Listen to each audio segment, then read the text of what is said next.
এই মুহূর্তে আমি রয়েছি ৪ নম্বর ওয়ার্ড, আমার ছোট্ট এক আদরের বুনির বাড়িতে।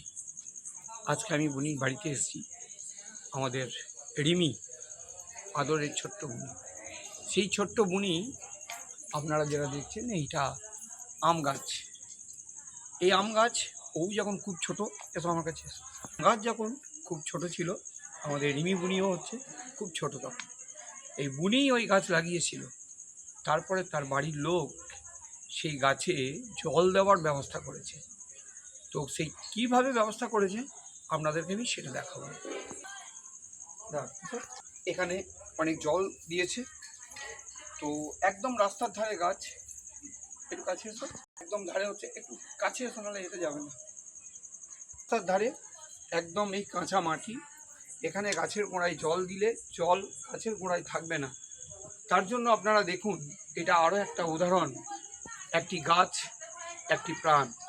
সেই গাছ বাঁচাবার কতটা চেষ্টা, এবং আপনারাও গাছ লাগান, প্রাণ বাঁচান।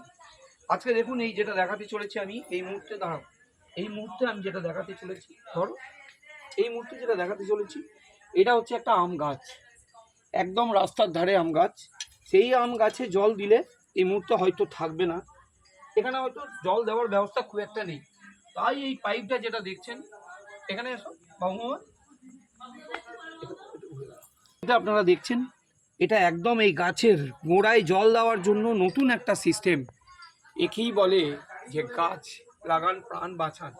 সেই গাছ লাগাবার জন্য কিভাবে গাছের গোড়ায় জল দেওয়া হয় সেটা দেখুন। এই গাছের গোড়ায় জল দেওয়ার জন্য এই ব্যবস্থা, যার জন্য গাছের গোড়ায় একটা পাইপকে পুঁতে দেওয়া হয়েছে। খুব সুন্দর, মানে দেখে আজ আমি অবাক হয়ে গেলাম যে গাছের গোড়ায় জল দেওয়ার কি সিস্টেম।